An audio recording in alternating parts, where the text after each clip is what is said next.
وما أرسلناك إلا رحمة للعالمين. وقال في مقام آخر: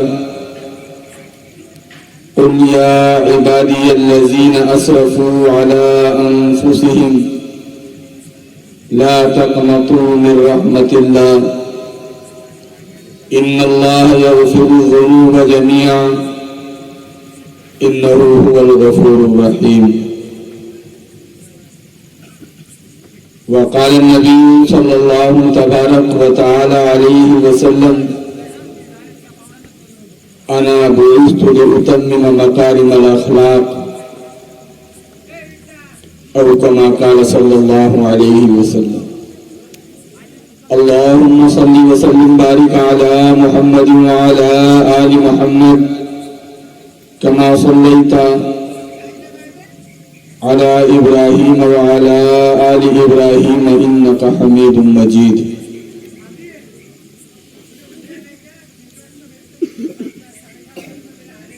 اسٹیج پر موجود حضرات اکابر علماء اکرام، خصوصیت کے ساتھ ہمارے دوست حضرت مولانا محمد ساجد صاحب رشیدی دامت برکاتہم، اور اسی طرح حافظ شیر محمد صاحب اور دیگر علماء ائمہ و حفاظ اکرام اور میرے دینی بھائیوں، اور اسی طرح اس جولہ بستی کے ہمارے برادران وطن،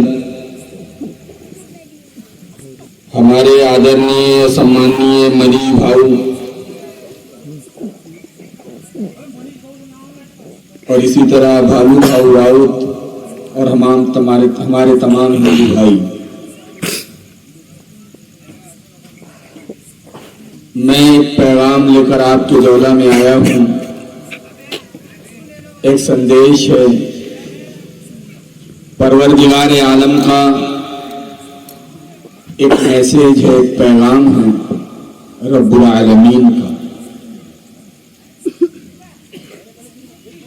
اور کیا کہنا چاہیے، یہ تو ہماری کمی ہے اور ہماری کوتاہی ہے کہ ہم جیسے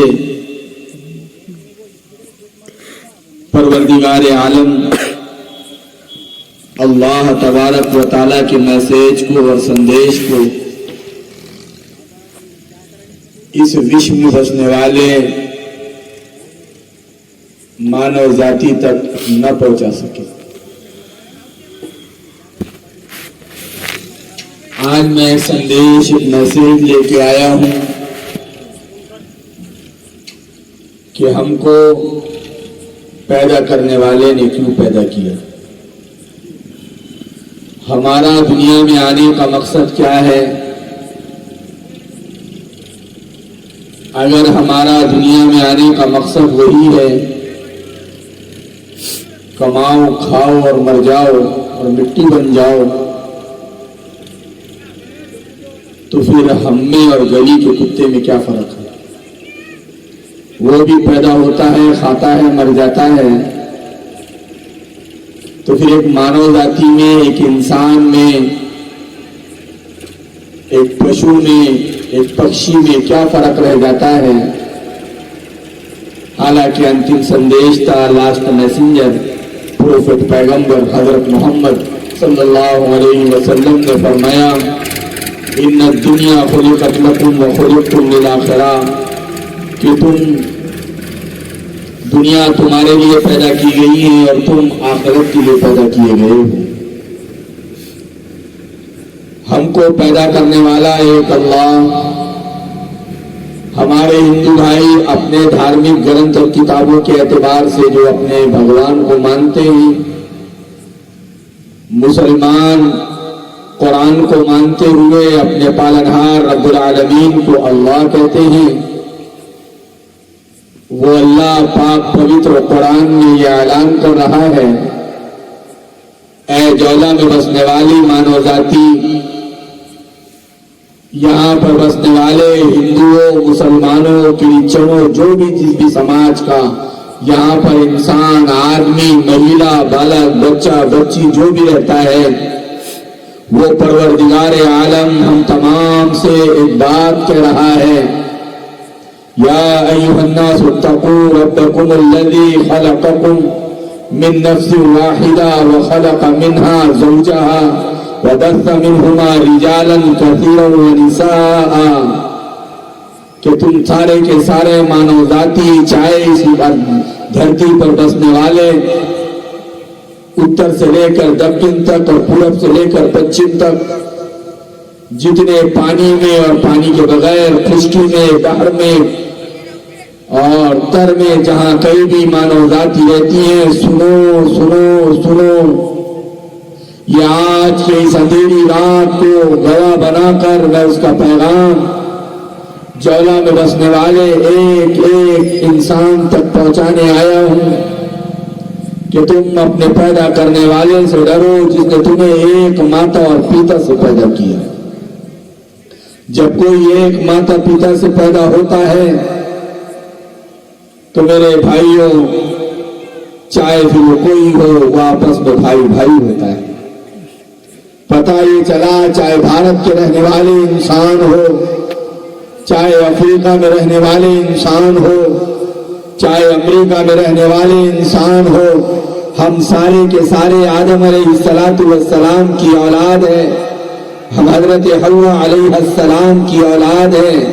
ہمارا سلسلہ دوسری کتابوں میں آدم و حوا کو کسی اور نام سے پکارا گیا ہے، لیکن ہماری کتاب پاک پوتر قرآن میں آدم کہا گیا ہے، روایات میں حوا کہا گیا ہے۔ میرے بھائیوں، ہم سارے کے سارے آپس میں بھائی بھائی ہیں۔ اس نے ہمیں دنیا میں کیوں بھیجا؟ دنیا میں ہماری پریکشا لینا چاہتا ہے، امتحان لینا چاہتا ہے کہ کون اچھے انداز میں زندگی گزار کر آتا ہے اور کون اچھے انداز میں زندگی گزار کر آئے گا، تاکہ اس کو اس کے اچھے کاموں کا پھل اور اس کو اجر دیا جائے، اس کا نفع اس کو دیا جائے، اور جو برے کام کر کے میرے پاس آئے گا تو پھر اس کو اس کے کاموں کی سزا دی جائے۔ میرے بھائیو، اللہ تبارک و تعالیٰ جو رب العالمین ہے، جس نے قرآن کریم پاک پوتر مسلمانوں کی کتاب قرآن کریم، جس کو مسلمان اپنی کتاب کہتے ہیں، حالانکہ یہ تو سارے مانو ذاتی کے پڑھنے کی کتاب ہے، وہ کہہ رہا ہے میں رب العالمین ہوں، میں سارے جہانوں کا پالنہار ہوں، سارے انسانوں، جناتوں، سارے پشو پکشیوں کو میں پالتا ہوں، بارش میں برسا رہا ہوں، وَأَنزَلَ مِنَ السَّمَاءِ مَاءً، آسمان سے بارش وہ برسا رہا ہے، اور زمین سے غلے وہ اگا رہا ہے، ہواؤں کو وہ چلا رہا ہے، روزی روٹی وہ دے رہا ہے، بیماری صحت وہ دے رہا ہے، تندرستی وہ دے رہا ہے، عزت ذلت وہ دے رہا ہے، غریبی امیری وہ دے رہا ہے، کسی کو بادشاہت کی کرسی پہ بٹھا رہا ہے، کسی کو کٹورا لے کر گلیوں میں گھما رہا ہے، وہ ایک اکیلا اللہ ہے۔ وہ کہہ رہا ہے اللہ لا الہ الا هو الحی القیوم، میں تمہارا معبود ہوں، میں زندہ ہوں، میں زندہ رہوں گا، میرے اوپر کبھی زوال نہیں، وہ ہمیشہ سے قائم ہے، نظام کائنات کو تھامے ہوئے ہے۔ وہ ایک اکیلا اللہ، لا الہ الا انا، وہ کہہ رہا ہے میرے علاوہ کوئی معبود نہیں۔ آؤ مانو تو صحیح میرے بھائیوں، ایسا نہیں ہے کہ ہم الگ الگ ہیں، ہم سارے کے سارے ایک ماتا پتا سے پیدا ہوئے، یار ہم سب آپس میں بھائی بھائی ہیں۔ وہ کہہ رہا ہے تمہارے زندگی کا ایک مقصد ہے، اس لیے کہ کیا آپ نہیں دیکھتے دنیا میں کمپنی چھوٹی ہو یا بڑی، جب وہ کوئی چیز بناتی ہے تو وہ چیز کے پیچھے، بنانے کے پیچھے کچھ نہ کچھ مقصد ہوتا ہے۔ آپ نے گھڑی دیکھی ہوگی، واچ جو ہاتھ پر پہنی جاتی ہے، اس میں جو سوئی اور کانٹا آتا ہے، اس کو بنانے والی کمپنی نے بھی ایک مقصد کے تحت، ایک استعمال کے اعتبار سے پیدا کیا ہے۔ اگر وہ اس جگہ پر استعمال نہیں ہوگی تو بتاؤ وہ کچرے میں پھینک دی جائے گی۔ یہ جو بلب آپ کو روشنی دے رہا ہے، اس کی کمپنی نے جس مقصد کے لیے اس کو بنایا ہے، اگر یہ بلب اس کے مقصد میں کام نہ آئے تو میں اور آپ اس کو کچرے کی جگہ پر پھینک دیتے ہیں۔ یہ مائک اگر بولنے کی آواز نہ پہنچائے تو اس کو بھی ہم ٹپر اور بھنگار کی دکانوں پر اور لوہا لوکھن والوں کے حوالے کر دیتے ہیں۔ یہ کرسی اگر ٹوٹ جائے اور یہ بیٹھنے کے لیے اپنی جگہ نہ دے تو پھر اس کو آگ کے حوالے ہم کر دیتے ہیں۔ چھوٹی سی چھوٹی چیز آپ دیکھ لیں، اگر گاڑی جس کے لیے ہم سواری کرنا چاہتے ہیں وہ گاڑی اگر سب چل نہیں سکتی، بند ہو گئی ہے، وہ خراب ہو گئی، اس کا انجن بیکار ہو گیا ہے اور میکینک نے بھی کہہ دیا وہ سدھر نہیں سکتی، تو بتاؤ کہ ہم بھنگار کے حوالے وہ گاڑی نہیں کرتے؟ بس ایسی ہی مثال مانو ذاتی اور انسان کی منشیہ کی کیا وہ یہ مثال ہے کہ ہم کو پیدا کیوں کیا گیا تھا؟ ہم کو پیدا اس لیے کیا گیا تھا کہ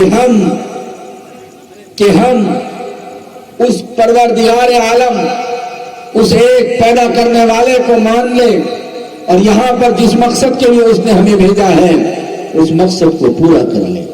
سوال یہ پیدا ہوتا ہے، اللہ تو نے ہمیں کیوں پیدا کیا؟ اے پروردگار عالم تو نے ہمیں کیوں پیدا کیا؟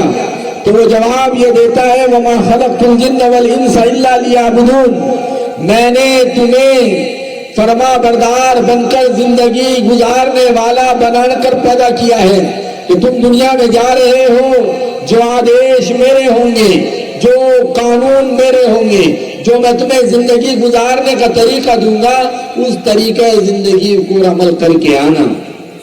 اب پوچھا گیا کہ اب طریقہ کیسے ہوگا؟ تو اس نے کہا لَقَدْ كَانَ لَكُمْ فِي رَسُولِ اللَّهِ أُسْوَةٌ حَسَنَةٌ، کہ تمہارے لیے بہترین نمونہ، اسوہ، آئیڈیل اور ماڈل پروفٹ پیغمبر محمد صلی اللہ علیہ وسلم کی ذات میں ہے، آپ کی زندگی میں۔ میں اپنے ہندو بھائیوں سے بڑے ادب اور محبت کے ساتھ ایک بات کہنا چاہتا ہوں، آپ پڑھیے پروفٹ پیغمبر کو، آپ پڑھیے انتم سندیشتا لاسٹ میسنجر کو، آپ پڑھیے ان کی ہسٹری اور ان کا اتہاس، آپ کو معلوم ہوگا کہ انہوں نے اپنے ماننے والوں کو کیا سندیش اور کیا پیغام دیا ہے۔ اس روئے زمین پر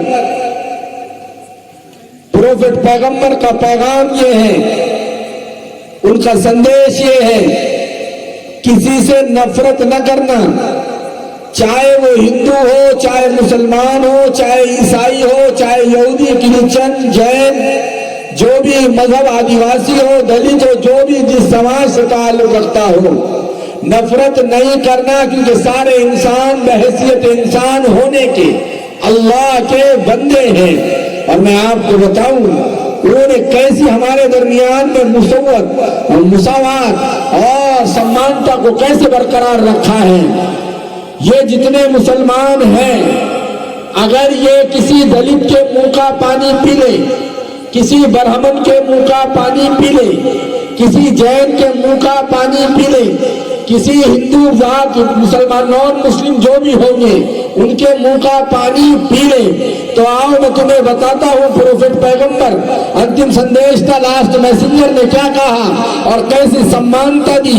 اگر وہ پانی جس نے پیا ہے اور پھر مسلمان اس کے منہ کا پانی پی رہا ہے جو مسلمان نہیں ہے، میرے بھائیوں، پروفٹ پیغمبر اسلام یہ کہتا ہے کہ مسلمان کے مسلمانی میں ذرہ برابر بھی فرق نہیں آئے گا۔ کیوں؟ کیونکہ وہ بھی انسان ہے اور آپ بھی انسان ہیں۔ مجھے بتاؤ اتنی بڑی سمانتا کوئی دے سکتا ہے؟ اتنا بڑا برابری کوئی کر سکتا ہے؟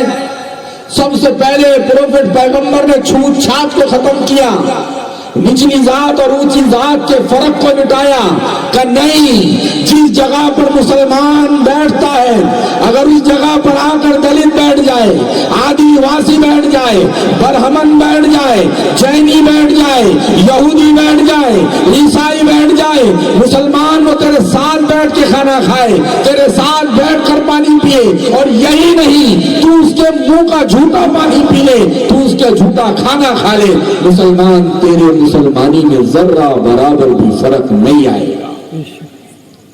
صرف ایک وجہ سے فرق آئے گا،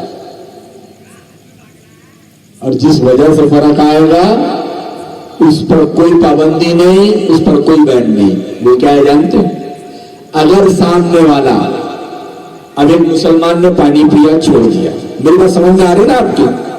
ایک مسلمان نے پانی پیا چھوڑ دیا, اس نے گلاس میں پانی بچا لیا. ہمارے ہندو بھائی نے پانی پیا اور گلاس میں پانی بچا لیا, تو میں پی لوں گا, مجھے کوئی فرق نہیں پڑتا. لیکن اسلام کہتا ہے ایک شرط ہے, پانی جس کا بھی بچا ہوا ہو, چاہے وہ مسلمان کا بچا ہوا ہو کہ ہندو کا بچا ہوا ہو, صرف یہ دیکھ لو کہ وہ نشے میں تو نہیں ہے.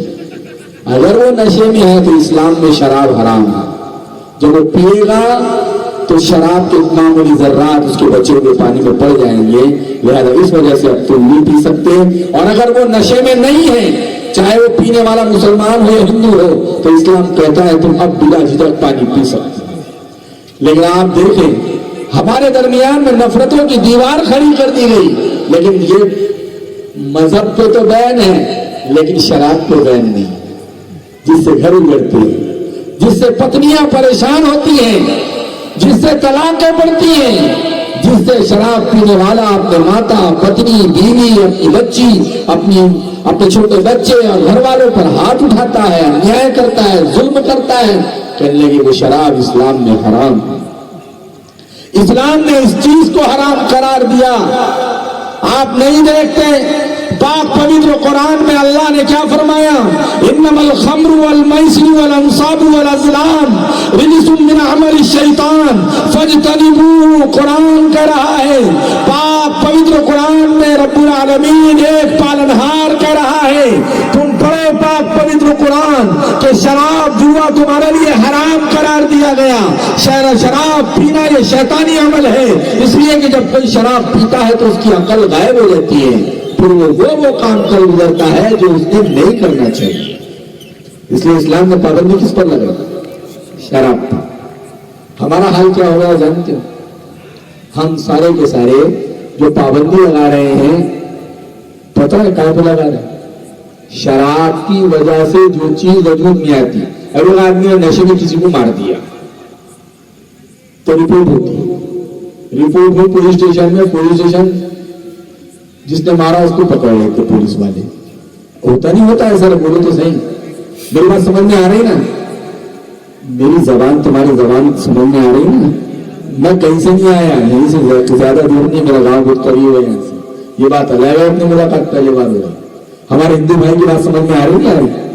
آ رہی نا؟ ماشاء اللہ. تو اب پابندی کہاں پر لگائے؟ لڑو مت. کہاں پر لگائی جی؟ لڑو مت. اب لڑے تو رپورٹ ہو گئی. حالانکہ اگر اس کا سبب دیکھیں گے کس وجہ سے ہوئی تو پتا چلا جناب یہ نشے میں تھی. تو بتاؤ, مارنا تو نشے کی وجہ سے ہوا. بعد میں جب اس کو ہوش آیا تو وہ کہہ رہا ہے ارے مجھے تو معلوم نہیں میں نے کیوں مارا, مجھے تو کچھ برا لگ رہا ہے. اوہو, تو پتا چلا مار نشے کی وجہ سے ہوئی. جو زخمی کیا ہے سامنے والے کا خون نکلا ہے, اس نے شراب کے نشے میں یہ کیا ہے. تو اب بتاؤ بین کس پر لگنا چاہیے؟ ارے بولو تو صحیح, شراب پر لگنا چاہیے. لیکن سارا کام کہاں پر چل رہا؟ زخم لگنے کے بعد رپورٹ پر. کہاں پر چل رہا کہ تم لڑو مت. تو اس کو ہوش آنے کے بعد وہ کہہ رہا ہے کہ ارے میرے بھائی, ہوش آنے کے بعد میں تو مارنا ہی نہیں چاہتا تھا, میں تو شرمندہ ہوں. پتا یہ چلا شراب پر بین لگنا چاہیے تھا, لگ گیا لڑائی پر بین. حالانکہ لڑائی شراب کی وجہ سے وجود میں آئی ہے. تو اسلام تو ہمارا حال کیسا ہو گیا جانتے ہو؟ ہم باغروں کا علاج کرتے ہیں. اگر کوئی بڑا پھوڑا آ گیا, کوئی پر پھوڑا زخم لگ گیا, تو جان میں بغل میں کیا آتے مجھ سے؟ باغرے آتے. دیکھیں آپ نے باغرے آتے تمہارے یہاں؟ تمہارے باغرے نہیں آتے. یہ جان میں باغرے آتے, بغل میں باغرے آتے. ڈاکٹر کہتا ہے یہ باغرے کائے کے؟ زخم کے ہے, بال توڑ کے ہے, کینسر کے زخم کے ہے, اس کے باغرے آتے. تو ہم سارے کے سارے علاج کا ہی کر رہے جانتے ہیں باغرے کے. پھوڑے کی طرف کوئی دیکھ ہی نہیں رہا. حالانکہ پھوڑا ختم, باغرے خود بخود ختم. یہ جو سماج اور معاشرے اور سوسائٹی میں جو خرابیاں ہیں اس کے اصل جڑ کو ختم کرنا ہے, اور وہ ہے